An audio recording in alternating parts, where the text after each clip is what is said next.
Morning, everyone. Yeah, as Keith said, my name is Dave Gordon. I am also a student at Lenore University um, in the grad program for sustainability studies, and I'm, coming in on the final stretch of my program. I've got two courses after this semester, so really, yeah, it's the final push. There is light at the end of the tunnel.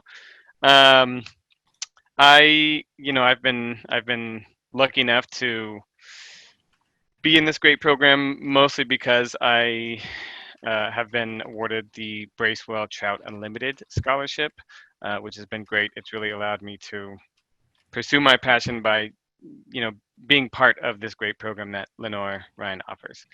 Um, Throughout my studies and throughout the program, I've kind of focused my studies in a couple different areas. One of them being land and natural resource management. And, as is obvious to all of us, water and water quality and its importance is a huge part of that. Um, and on a more personal note, being a river guide, a lover of fly fishing, somebody who's out there on the water as much as possible, and somebody with a background in land and natural resource management, I'm really interested in what Damon and hopefully Steve uh, will tell us about and the work that they do in general. So let me introduce these fine gentlemen. Damon Hearn is the Western Field Rep for the Clean Water Management Trust Fund, which just recently was renamed to the NC Land and Water Fund. That happened this month, so you might get some back and forth. Either way, it's part of the Department of Natural and Cultural Resources for the state of North Carolina. Um, So, in his work as the Western Field Rep for the Clean Water Management Fund, he works in the western and central part of North Carolina, all across the board to help nonprofits, municipalities, and state agencies to assemble, fund, and implement successful restoration and conservation projects. He studied biology at Earlham College and got his MS at the University of Michigan in their School of Natural Resources and the Environment. And before joining the fund in 2016, he was the Southeast Program Director for Trout Unlimited. In hopes that we also hear from Steve, I'll give you a little info about him. Steve Bevington is the fund's Restoration Program Manager. He studied limnology and aquatic toxicology at the University of Wisconsin and then Duke. And over the past 3 decades, he's worked in state government and in the private sector in the fields of water quality, regional planning, and ecological restoration. He first started and worked for the North Carolina Land and Water Fund way back when it started in 1997 and is incredibly happy to have returned to this now long-standing grant program. So without further ado, Damon, I turn it over to you, and hopefully we'll get to hear from Steve too. All right. Thank you. All right. See my title slide? Looks good. Looks All right, great. thank you. Awesome. I'm going to talk to you all about innovative stormwater and stream restoration programs within the North Carolina Land and Water Fund, previously or somewhat currently known as the Clean Water Management Trust Fund. My supervisor jokingly said, "Can we postpone the conference until after we finish our name change?" But basically, I'm probably am going to switch back and forth between calling it the two names. We'll officially roll out the new name to our Board of Trustees and the world next week at our big annual funding meeting, but we have been using it on and off, and so I decided to not have to change this PowerPoint after next week and get some practice with our new name. But apologies if I end up using both names. You'll get a description of what's going on in this cool cover photograph a little bit later in the presentation. We're going to cover overview of what we do and who's qualified to seek our grants and generally how they work. We're going to talk about our restoration program area, talk about our innovative stormwater program area, give you a preview of the 2021 grant cycle timeline, and maybe make some somewhat educated guesses about funding, and then take your questions and discussion. We'll use some example projects for the restoration and innovative stormwater project areas as we go. A little bit about us. As you mentioned, when you introduced us, we're part of the Department of Natural and Cultural Resources. We're in the Division of Land and Water Stewardship, along with the folks at the Natural Heritage Program. So we're kind of under a sub-umbrella of DNCR. DNCR has everything from historic properties and sites to aquariums to zoos to state parks and our division. So it's a pretty wide-ranging division of state government that is really focused on stewardship, where we're not part of an enforcement agency. It's a stewardship agency. We've got 10 staff members, and we're governed by an executive director and a 9-member board of trustees. Those folks are appointed by the governor and the legislature and kind of rotate on and off every couple of years. But they're the ones that make our final decisions, and I'll get into that a little bit more. Eligibility for our grant program. So that's what we do, is we give out grants that are taxpayer funds to projects around the state in a number of different categories. And so there's a number of filters for eligibility and process, and the first one is eligibility. So state agencies, local governments and municipalities, and then nonprofits with a conservation or mission that aligns with the kind of work that we do. So most of the folks on this call are likely eligible or related to someone who's eligible. If it's a private landowner, then we work on private lands, but you do it in concert with one of the eligible applicants. We've got 4 program areas, and these are a little bit in order of the amount of money that flows into them. The first one is land acquisition. This would be purchasing acres for parks, preserves, wilderness, greenways, historic sites, buffers around military installations. So land acquisition is about 75% of our program funds. Then we have stream restoration, so stream, floodplain, riparian buffer, wetland restoration. We'll talk about that in more detail. The innovative stormwater program, even more detail today. And then lastly, our planning grants, which are designed to help folks plan for one of the above 3 program areas. So if you need to do planning for where to do restoration in an entire watershed, or where to buy acres to protect water quality, or endangered critters, or how to go about a more complex set of prioritizations, the planning grants can help with that.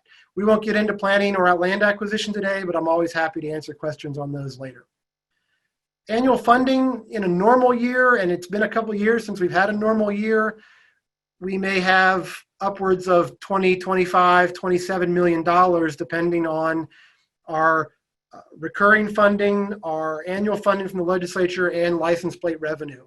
If you see the First and Forestry license plates, or out-of-state collegiate plates, or standard North Carolina vanity plates, we get a little bit of the revenue from each one of those plates, and that adds up to $7 or $8 million a year, pretty substantial. This coming year, we hope and expect to get around $10 or $11 million in base funding, plus that license plate revenue, depending on how many custom license plates are purchased. We could end up giving out grants this year of $15 to $18, $19 million. Each one of those 4 program areas has a ranking system that we use to rank and compare projects within each grouping. So stream restoration projects all get ranked according to the ranking system. We'll talk a little bit about that. And they're presented to the board in the order that they rank, from highest to lowest usually. But as I mentioned, the board of trustees make final decisions, and they have the ability to completely go with that ranking system, which they usually do, or move some things around a little bit. Award amounts are usually within a range of maybe $20,000 to $30,000 up through $1.2 million for a land acquisition, which has been the cap in recent years. The restoration program, the innovative stormwater programs have some typical caps that we'll talk about. A lot of folks ask us about matching funds, because we are a grant program, and if you've ever worked on grants, you know that match is an important topic. There isn't a minimum, but it's a really important part of the ranking system, and we very rarely, if never, see projects that come in without match, and most of the viable funded projects have upwards of 20%, more like 40 to 50 to 60% match coming from other sources. The trustees really like to see leverage funds and skin in the game from the local municipalities and applicants, whether that's donating land value, donating time and equipment, or actual cash coming from local revenues. The trustees just really like to see that there's that local skin in the game. And it's a very competitive grant cycle. So each year we take in well in excess in requests of what we have to give out. So my job as a field rep is to really help our applicants, you all, if you apply, refine that process, understand how we do the ranking and scoring, and advise you on both putting together a project that's qualified, that's going to require the least amount of changes and modifications to be successful, but also that scores every point that you're worthy of getting for your project, that we don't leave points on the table. So I'll say this several times throughout this, the best way to get involved in our program and to be successful in our grant programs and complete a project and get funding is to call me early and talk to me often. If you're in the east, the other side of I-77 more or less, plus a little, Justin Mercer, my colleague in the east, is the field rep. There's two of us. So I'm going to go over our restoration program briefly. Let's see if I can move this little preview window a little bit out of the way. So the restoration program really focuses on natural channel design for uplift to streams, wetlands, and waterways. It's really focused on the waterway and the riparian buffers around that, although we have in recent years done some more floodplain restoration where the projects are really connected with the waterway, but some of our work, some of our funding is happening on the adjacent floodplain. So we can fund the actual design, permitting, administration, construction, but again, depending on the sources of your match, we may only fund part of that, or we may fund little pieces of all of it. For the restoration program, the work needs to be protected with permanent conservation easement or restrictive covenant or some method of permanent conservation, generally at a minimum of 50 feet out vegetated buffer from each side of the stream bank edge of water, or I'm sorry, top of the stream bank. Now, we can work with folks on small areas. Like I remember one project a few years ago had a little wedge of a tennis court that came in within 30 feet of a stream, but it was a good project. And we figured out how to work with that tennis court staying there, but protect the land around it. We can fund removal of debris, structures like dams, etc., from stream or stream banks if it falls within floodway areas. A couple of constraints. Once we grant the award, you've got to be under contract to get it done within a year. That doesn't mean construction starts within a year, but it's got to be a viable project that can be getting going within a year. We generally operate under a reimbursement model.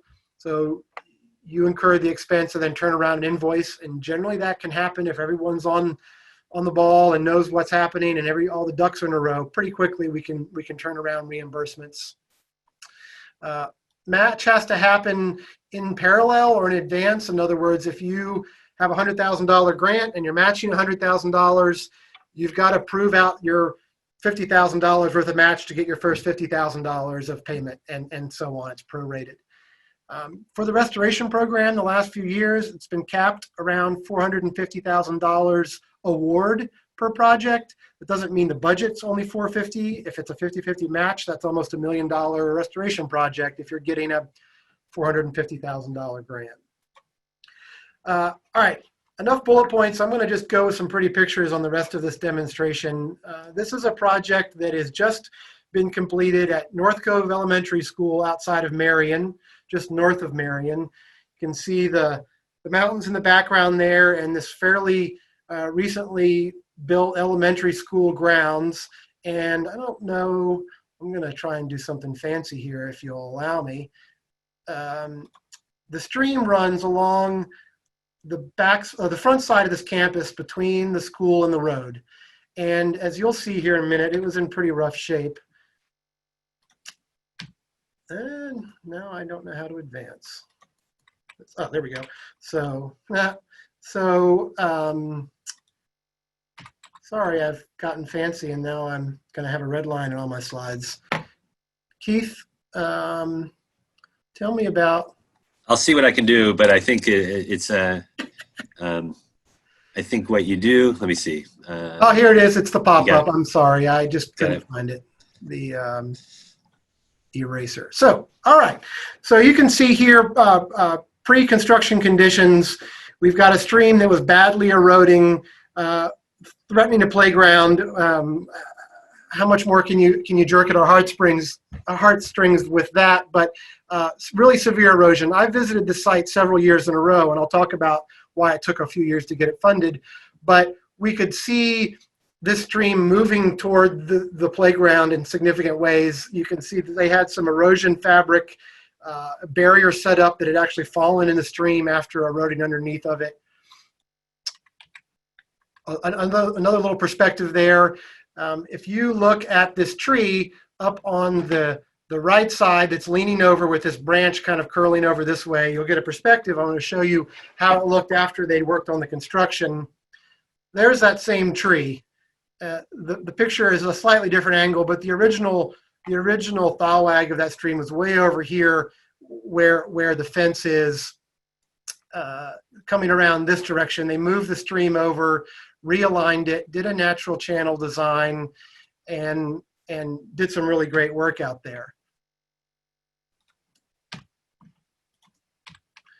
A couple of different perspectives on the design. You'll notice they use rock and wood to keep the stream where they want, courier fabric and plantings. This was taken right after it was planted. You've got perennial and annual grasses coming up, but not a lot of vegetation yet.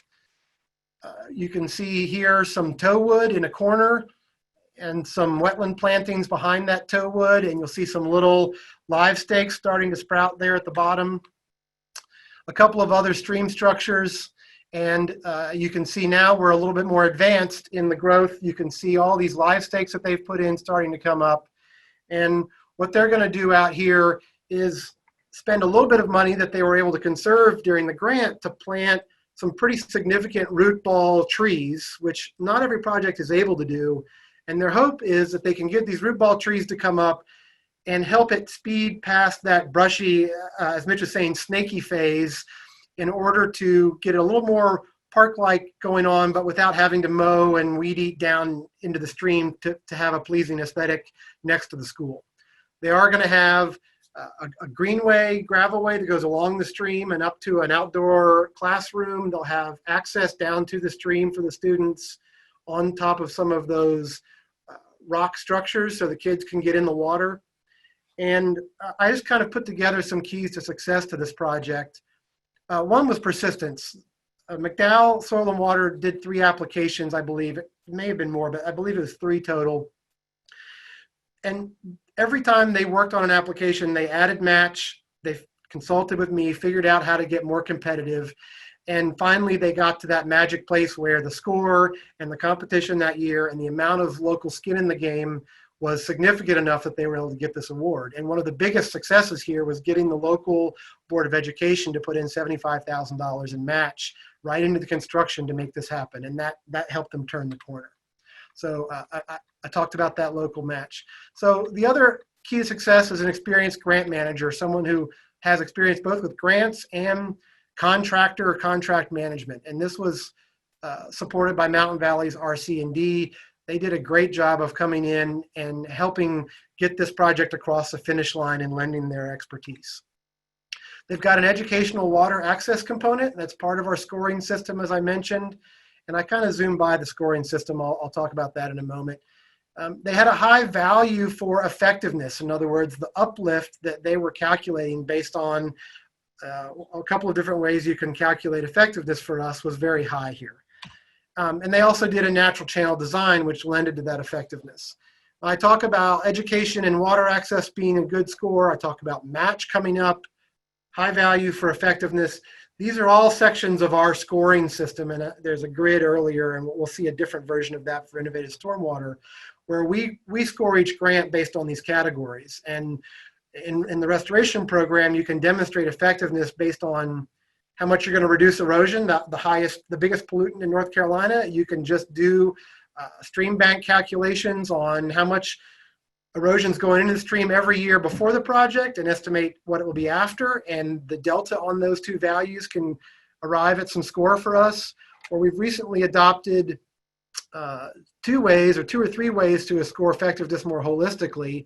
One is the NC SAM protocols, which a lot of folks are doing for mitigation and other projects that require certain types of permitting, or SQT, stream quantification assessments that really look at and allow you to look at uplift to biological, uplift to riparian vegetation, uplift to hydrology, geomorphology. And a lot of these things are fairly technical, which is why often our projects have an engineer involved from the very beginning. So if you're a municipality with a staff that's involved in dealing with a stream restoration, you may also have an engineer on a retainer or someone you can reach out to who might donate a day or two of time to help you with some of these calculations so that you can put in an application. But it also means don't start your application in January 15th for a February 7th deadline. You won't have enough time to put together the engineering parts of it and the calculations, at least almost assuredly you won't. Get things started in advance, get your experts out there, call me and let me help you put together, these keys to success.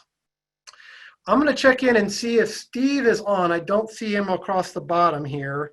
I'm guessing he should be able to speak. So we'll just listen, and if not, we'll re-invite him. It says I'm on phone and computer, but do not have speaker privileges. This is his section, so let's try for 30 seconds, and if not, okay. Oh, we can do it. Yeah, we can do it. Hold on a second. Just 1 second. This is the harder section, so we'll try and get Steve to. He says he's granting it. Here he comes. It's coming. Cool. Yeah, he'll be there any second. All right. He's just rejoining as a panelist right now. Thank you, Keith, for working with us on this. Yeah, no, thank you. We made it twice as hard with 2 presenters, so I appreciate it. No, it's great. It's great. Steve, you should be there now. Or you may have to unmute yourself. All right. I think you can hear me. Can you hear me now? Cool. All right. Sorry about that. The neighbors next door are having their roof done, and apparently my phone line went down as part of that. So I hope I can stay on. All right, let me catch my breath. I was running back and forth between the computer, which is now working, but I'm on my cell phone. So does this sound okay to everybody? Damon, can you hear my voice well? Sounds great. Sounds Thanks. great. All right. I'll go quickly in that. I know we're a tiny bit behind, and also I'm a little on unstable platform here, but the Innovative Stormwater Program is similar to what Damon just discussed, but it has a couple key differences. And if you look in the white box there on the screen of how innovative projects are scored, the biggest difference is that resource value was a large part of how you score restoration projects, and frankly, all the other Clean Water Management Trust Fund projects that we receive. Innovative stormwater projects, we're really looking for the innovative side of it. And I'll talk about what that means in a second. But, the discovery, the research. And so there is no points available for water quality improvement. That doesn't mean that isn't important. What we're hoping to do is to fund areas where people will develop techniques and implement them in streams that then later receive water quality benefits. So you theoretically could apply for innovative stormwater project to us that would simply be a lab bench experiment. And we actually have funded a couple of those in the past. We also have funded ones that involve real world application to an actual stream as well. And matter of fact, most of them do. So with that long-winded introduction, innovative science-based studies are really what we're looking at, trying to push the envelope a little bit on new research in stormwater solutions. And we heard some very nice solutions earlier today that are being discovered and pushed out there. And, we can fund the design, permitting, administration costs of these things, but really it's not as it can be in the other parts of our program. It's not a major acquisition or construction project. It's really, again, designed very solidly on the discovery phase of stormwater. And we also require that people then share those results. So we would own the results as a major grantor to any project. But part of the scope of work is to distribute information, discover your findings, both negative and positive. We all know this issue with science where people, if they do something that doesn't work out, are a little hesitant to tell people about it. But we would be very interested in finding if there was a proposed innovative solution to stormwater, maybe an improvement to an existing structure or something. It turns out to be a negative. We would love to be able to tell people not to bother to try that as well. So disseminating the information. I'll hit that again and again as we go through a couple examples. And awards are a little bit smaller usually than what Damon was talking about with restoration projects. Again, that's because we're really looking at monitoring and a study design, some construction possibly, but we're not necessarily building as much. We're really trying to do a research opportunity. So Damon, thank you, perfect timing. So one question that comes up every year, and there is no perfect answer. Everyone has their own definition of what is innovative. It really is in the eye of the beholder.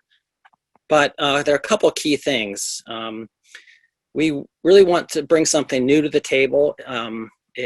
There's often the question too is, well, what does new mean for me? Someone in Halifax County may have a new technique that's pretty routine in downtown Charlotte, where they have more resources and more experience with stormwater treatment, but in a rural setting or in a less affluent neighborhood that may be new. But that's a difficult thing for us to really justify. The legislation that creates the Innovative Stormwater Program for the Clean Water Management Trust Fund is pretty specific in its detail, limited to really to new discoveries. And so we try to understand that obviously some communities have more means than others, and spreading information around is a good thing, but it really does need to be new in some true way. Obviously, building on experience and current practices is common. And I think one key part of that is that the Division of Water Resources maintains a stormwater manual, which they describe acceptable practices that people can put in place. That manual is often changed to improve, to bring in new techniques and to bring in natural-based techniques that we heard about some earlier today that are now being approved by the state to count as acceptable design practices for development. And importantly, that chapter, also they call it A0 of the Stormwater Design Manual, has a research needs chapter. So any project that comes to us that is directly addressing one of their research need areas, that's an easy way for us to consider this innovative. That's the easiest answer to what is innovative, the Stormwater Design Manual, or that you are really doing something new in the field that you think you can share with other people or at least want to test. And an area we have a lot of difficulty with is that people do not come to us with scientific process to really determine it. They often have a facility and they think it would work better if they maybe put a polishing wetland behind it or something like that. And they want to measure the water coming out and the water going in and show the treatment efficiency. But it really does need to have some sort of, and it's difficult with an environmental system to design a study, but it really should be based on a scientific process to sort of be sure that the energy and funds that went into this process are really cost effective and effective. I'll move on, Damon. So I'll give you a couple examples. I'm not going to go into details of these, but sort of some of the thinking that went into successful projects that we funded, and the first one is closely associated with NC State University, which is something that naturally tends to help an application when there's a university involved, because it brings it right into that scientific mindset where people are really going to design a study and allow it to be evaluated, sort of not necessarily in a peer-reviewed journal or something that fancy. That could be certainly an output of the project, but with an experimental bent to it, so that we really just, we're paying for the discovery, and that way we'd actually have some confidence in what is found holding up in other cases. They chose 3 dry ponds that were existing facilities that they wanted to convert. And I guess a key part of this is they looked at all 3, but they only modified 2. So they sort of had, and of course that's quite a limited experimental design, but they had in mind the fact that they would just leave one the way it is because it has obviously treatment efficiencies and treatment value. And given their work, they were going to compare the new policy practice to the existing one without changing. And they tried to pick paired watersheds that were sort of similar. And they were looking specifically at nutrients and trying to convert them. The second to last bullet there says they were establishing nutrient removal credits because that's something the state regulatory group is very interested in. As sort of a quick hitter on that, I'll just say that Clean Water Management Trust Fund does not pay for any projects that directly result in nutrient removal credits or any other kind of environmental either obligation or value, because again, we're paying for above and beyond water quality benefits, or in this case, discovery of something. So, and they came with a pretty mature monitoring plan to look at 9 storm events before they did their construction on 2 of these ponds, then 18 storms, and they sort of have an open-ended contract for 3 years to collect at least 1-inch rainfalls for over 3 years, and they did actually get up to their 18. Damon? So the concept was actually pretty simple, and I'm not going to go into their study really too much again. Again, there are a lot of cases where people see an opportunity and they want to convert something that's doing an okay job into something that might be doing a really great job for nutrient removal or sediment removal or other water quality measures. But again, and I'll just go right to the next slide, that was their simple concept. But what they did do, and this is some after pictures that I'll show, the one on the upper end of the screen there is after they did absolutely nothing. They left it as the existing wet pond. So that was a really important thing, which is sort of counterintuitive to the other approaches we have in the Clean Water Management Trust Fund, where we try and improve water quality. They left one just the way it is as a true model of what they can do if they implemented this project in other places. All right, thank you, Damon. Just some pictures here again. It was a pretty sophisticated design, 3 sills to sort of hold the water. So it went just from a simple dry pond that was very, was designed at its time to retain water and had some very effective sediment trapping capabilities, but essentially was designed to drain pretty quickly after a couple of days and had limited opportunities to retain nutrients. So 3 sills were put in. I'll go down to the next slide, Damon. And then it actually was converted to a wetland, so you can sort of see the actual before and after. In this case, where the same outlet structure is there, but they had a mature wetland in its place with 3 sills to slow the water down. And not, I don't think a lot of people jump up and down and say this is incredibly innovative. The innovative part was that they studied this system very carefully over 4 years, 1 year before and 3 years afterwards. So they could show exactly what the cost benefit was in terms of nutrient of this work, given that there are quite a few dry ponds out there. So the innovation, again, came in characterizing very carefully the water quality value you might expect if you took one approach versus the other. All right, Damon.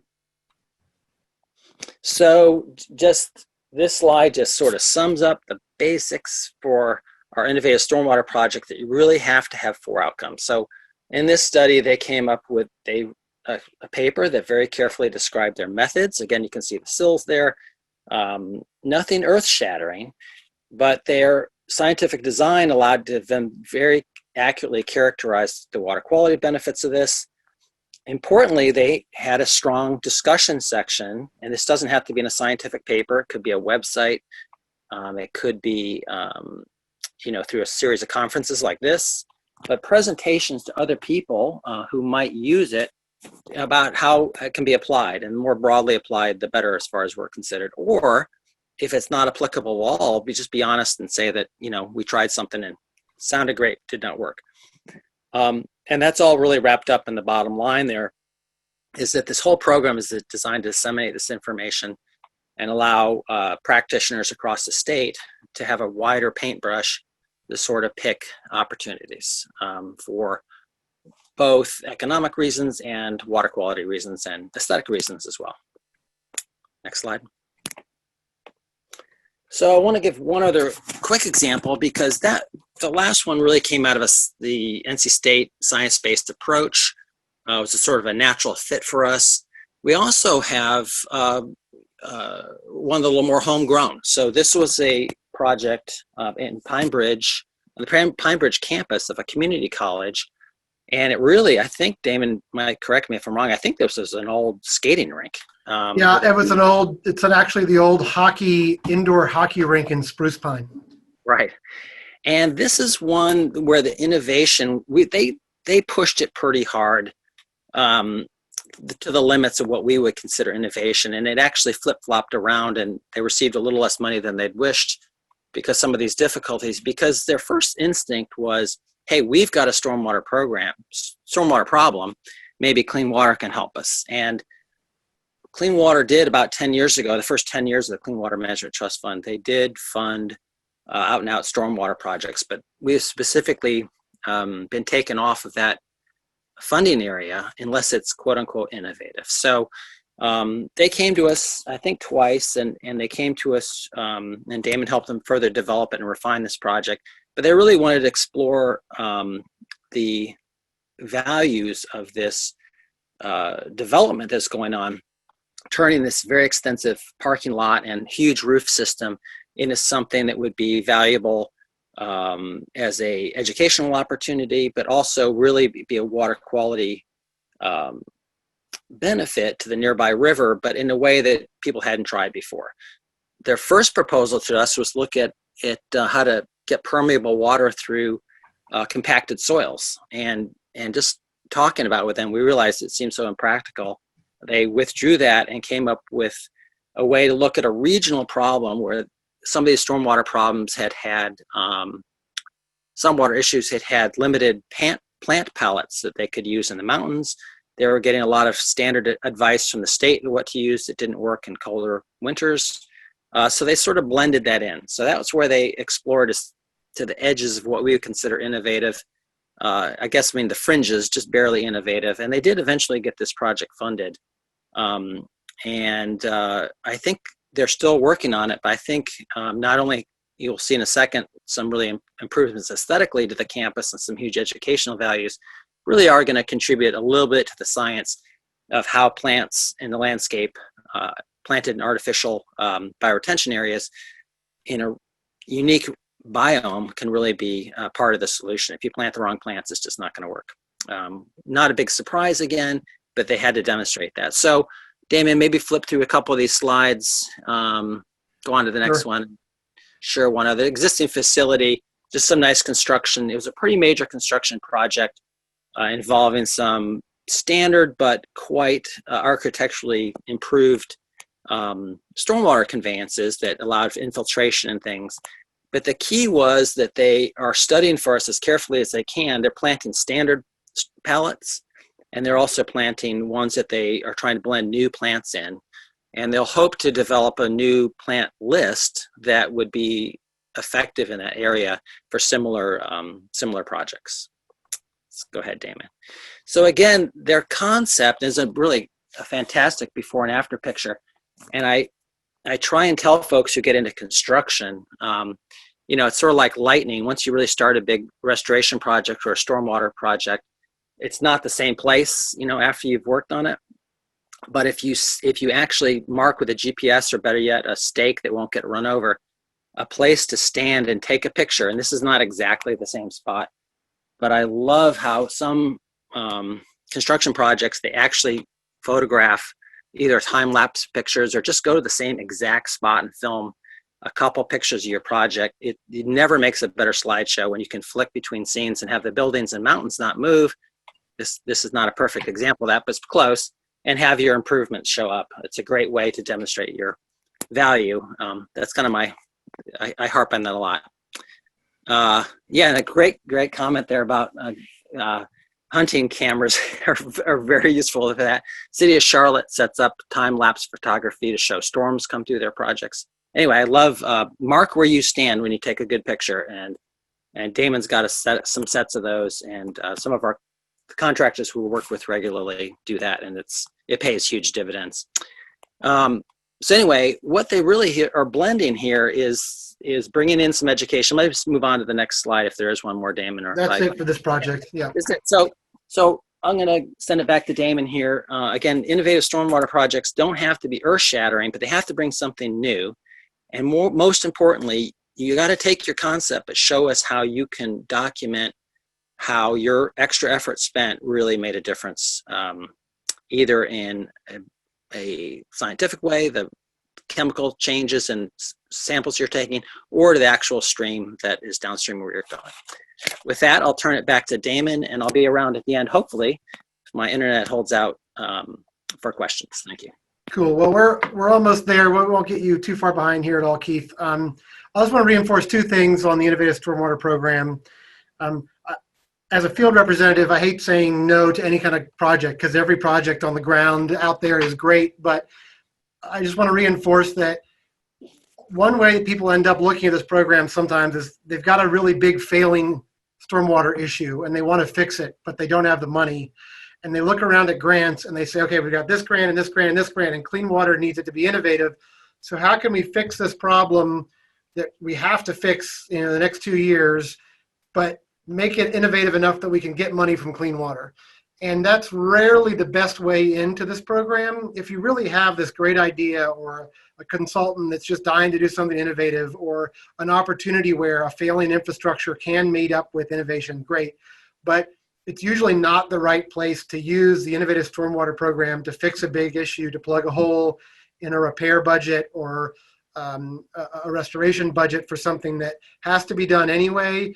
Often the innovation dollars that you need to spend will add to your project costs, hopefully proportional to the amount that you'd have to get the grant from us. And in the end, you really haven't offset your original project needs, because we don't pay for the entire project. We want to see the standard stuff you've got to do, like repaving that parking lot, needs to come from other areas. We want to pay for the proportion of the innovation.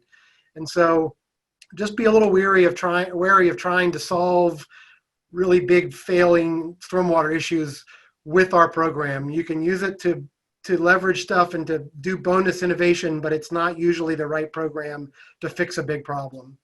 And then we've got a manual that I'm going to talk about here, that for each program. But if you go to our website, which will probably change in an acronym, but I'll give you that at the end, apply for a grant, go to the program, and find this funding manual. That funding manual really runs down Q&As, links to other resources, a long list of what we've looked at that's innovative in the past, not necessarily innovative in the future, but will give you some ideas on what we've thought of as innovative.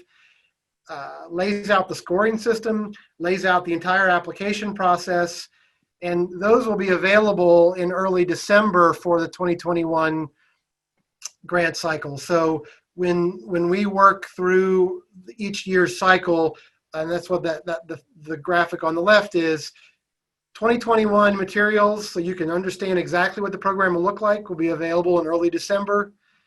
We can do pre-application visits and calls over the fall and the winter. I really, really, really encourage you to reach out to me if you're going to apply. Projects that come in cold, having never chatted with me, I had no idea exist, honestly just have a less likelihood of being successful in the end.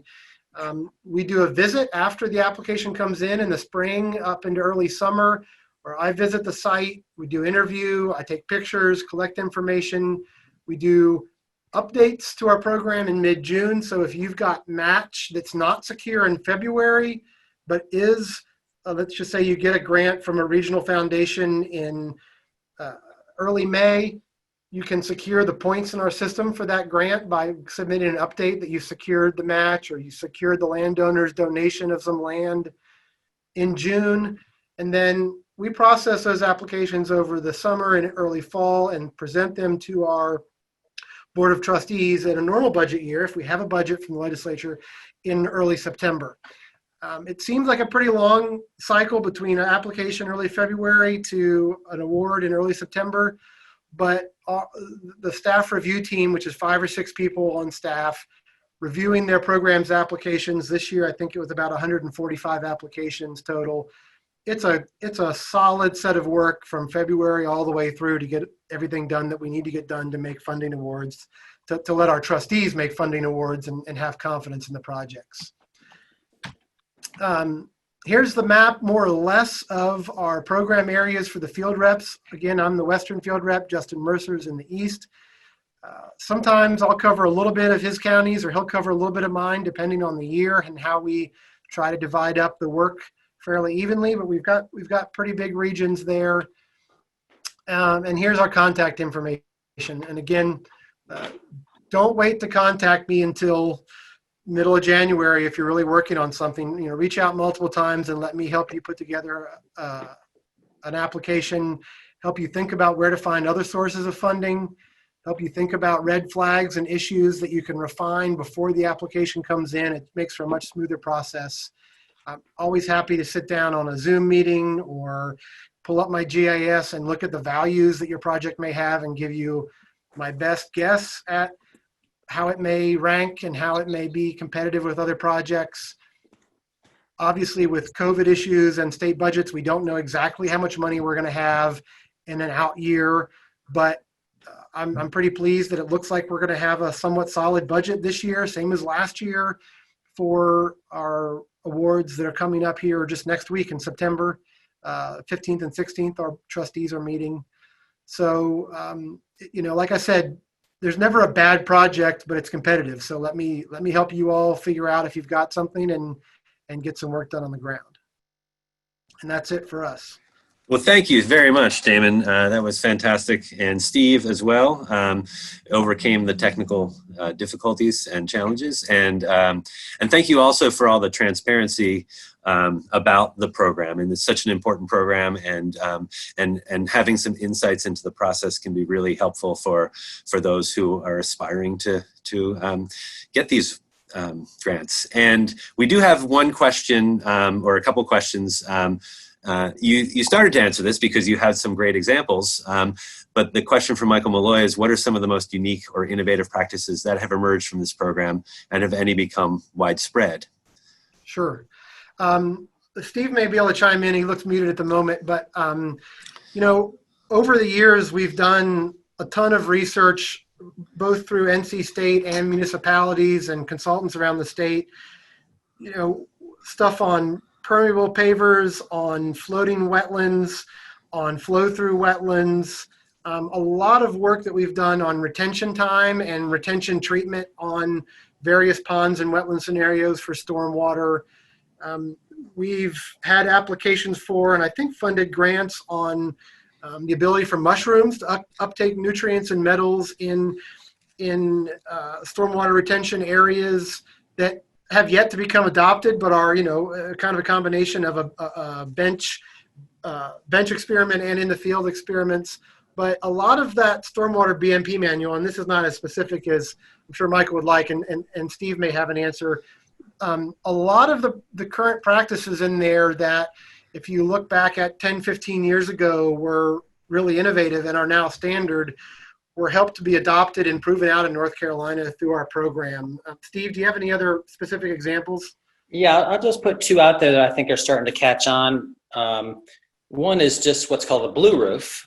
Green roofs became very popular, obviously having plant material on the roof taking up stormwater, a fantastic way to address stormwater, but it takes a lot of maintenance. So NC State did a nice experiment where they showed that, forget the plants, if you just put a media up there and have the space on the roof, you can get quite a bit of the benefit, even some of the nitrogen removal, with a lot less maintenance. So just another option that UNC and a few other big facilities are starting to look at some options on to cut down the maintenance costs. And the other one is actually putting subsurface drainage with gravel below wetlands. That's the other end of the spectrum. It's extremely high maintenance, but it sort of gets the benefit of controlling water features and a wetland at the same time with some very clever fabric and plumbing systems that graduate students were cut loose on. So I'll just say those are two. How widespread they are really depends. I think floating wetlands are starting to become more and more common, but those are two quick examples. And someone earlier asked about disconnecting impervious surfaces and rain gardens on steep slopes. We have an application this year. It hasn't been funded yet, but I think it'd make for some really cool research if it does get funded on disconnecting impervious surfaces on steep slopes and looking at not just rain gardens, but a whole slew of other potential options and how to do disconnection, and looking at not just the hydrology and the scientific issues and the logistics and the costs of disconnecting impervious surfaces on steep slopes, but also a lot of the social issues that may or may not be holding back people from having, getting the lawnmower stuck in the clay or having bare ground or a rain garden on a steep slope. So sometimes we can kind of take a small wedge of what seems like a very small question. If you start to think about it, and you realize there's a whole heck of a lot of steep slopes out there and a lot of gutters going straight to the curb.